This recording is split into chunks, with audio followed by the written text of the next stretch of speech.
السلام علیکم ناظرین، امید کرتا ہوں کہ آپ سب خیریت سے ہوں گے۔ حرف و تجوید کی جانب سے آپ کو خوش آمدید کہتے ہیں۔ آج کے سبق میں ہم سورت کافرون تجوید کے ساتھ پڑھنا سیکھیں گے، جو کہ 4 کل میں سے ایک سورت ہے۔ تو بڑھتے ہیں اپنے سبق کی جانب۔ سورت کافرون۔ اعوذ باللہ من الشیطان الرجیم، بسم اللہ الرحمن الرحیم۔ قل، قاف کو پر پڑھا جائے گا کیونکہ قاف حروف مستعلیہ میں سے ہے، تو اسی لیے قاف کو موٹا کر کے پڑھا جائے گا۔ یا ایھا الکافرون، یا کے اوپر کھڑا زبر ہے، اسے ایک الف کی مقدار کھینچا جائے گا، اور یا کے اوپر 3 دندانوں والی شکل ہے جسے تشدید کہا جاتا ہے، اسے دبا کر پڑھا جائے گا۔ کاف کے اوپر کھڑا زبر ہے، اسے بھی ایک الف کی مقدار کھینچا جائے گا، اور را کے اوپر پیش ہے۔ را کا قاعدہ یہ ہے کہ را کے اوپر زبر یا پیش ہو تو را کو پر پڑھا جاتا ہے، تو اس وجہ سے را کو پر پڑھا جائے گا۔ قل یا ایھا الکافرون، لام کے اوپر مد ہے، یہ مد منفصل ہے کیونکہ حمزہ دوسرے کلمے میں ہے، تو اس وجہ سے یہاں پر مد منفصل کی جائے گی، جسے 3 الف کی مقدار کھینچا جائے گا۔ لا اعبد ما تعبدون، لام کے اوپر یہاں پر بھی 3 مد ہے جسے مد منفصل کہا جاتا ہے۔ یہ لام ہے، لام کے ساتھ یہ الف ہے، الف کے اوپر مد ہے، اسے مد منفصل کہا جاتا ہے۔ وہ اس کا قاعدہ یہ ہوتا ہے کہ حمزہ دوسرے کلمے میں ہو تو وہاں مد منفصل ہوتی ہے، تو یہ ایک کلمہ ہے، ولا انتم دوسرا کلمہ ہے، تو اس لیے حمزہ دوسرے کلمے میں ہے، یہاں پر مد منفصل ہوگی، اس سے بھی 3 الف کی مقدار کھینچا جائے گا۔ اور یہاں پہ نون ساکن ہے، دوسرا ساتھ نون ساکن کے بعد تا آ رہا ہے، حروف اخفا میں سے یہاں پر غنہ کیا جائے گا۔ وَلَا أَنْتُمْ، عین کے اوپر کھڑا زبر ہے، اسے ایک الف کی مقدار کھینچا جائے گا۔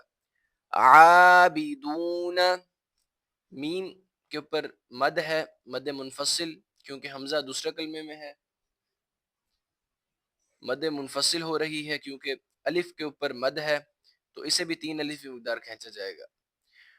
وَلَا أَنْتُمْ عَابِدُونَ مَا أَعْبُدُ، یہاں پر بھی لام کے ساتھ الف ہے، الف کے اوپر مد ہے، اور یہ ہے مد منفصل کیونکہ حمزہ دوسرے کلمے میں ہے، اسے بھی 3 الف کی مقدار کھینچا جائے گا۔ وَلَا أَنَا عَابِدٌ، میم مشدد ہے، جہاں پر بھی میم مشدد ہو جائے وہاں غنہ کرنا ضروری ہو جاتا ہے، تو اسی لیے ہم یہاں پر غنہ کریں گے۔ وَلَا أَنَا عَابِدٌ مَا عَبَدتُّمْ، واو ہے، ساتھ میں لام ہے، لام کے ساتھ الف ہے، الف کے اوپر مد ہے، یہ ہے مد منفصل کیونکہ حمزہ دوسرے کلمے میں ہے، تو اسے بھی 3 الف کی مقدار کھینچا جائے گا۔ یہاں پر نون ساکن ہے، اور آگے نون ساکن کے بعد تا آ رہا ہے حروف اخفا میں سے، تو یہاں پر اخفا کا قاعدہ لگے گا اور غنہ کر کے پڑھیں گے۔ وَلَا أَنْتُمْ، عین کے اوپر کھڑا زبر ہے، اسے ایک الف کی مقدار کھینچا جائے گا، اور میم کے ساتھ جو الف ہے اس پر مد ہو رہی ہے کیونکہ حمزہ دوسرے کلمے میں ہے، یہاں پر مد منفصل ہو رہی ہے۔ یہاں پہ آپ دیکھ سکتے ہیں سورۃ کافرون میں جتنی بھی مدیں ہیں زیادہ تر مد منفصل ہی ہیں، تو انہیں 3 الف کی مقدار کھینچا جائے گا۔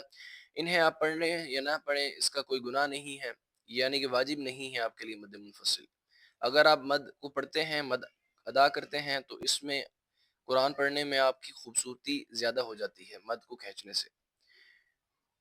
تو یہاں پر مد تھی، 3 الف کی مقدار، اسے بھی کھینچا جائے گا۔ وَلَا أَنْتُمْ عَابِدُونَ مَا أَعْبُدُ لَكُمْ دِينُكُمْ وَلِيَ دِينِ، یہاں پر کوئی تجوید کا قانون نہیں لگ رہا، نہ کوئی مد ہے اور نہ ہی اس طرح کا کوئی قاعدہ وغیرہ لگ رہا ہے۔ تو اب ہم سورت کافرون روانگی کے ساتھ پڑھیں گے. قل یا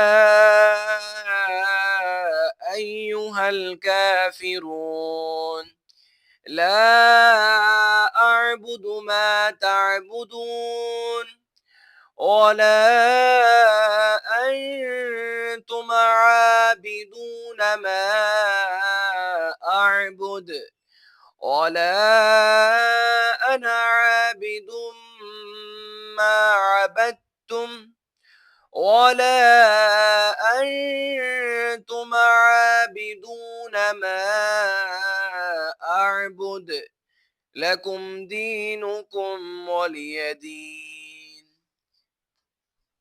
اسی کے ساتھ ہماری سورت کافرون مکمل ہوئی.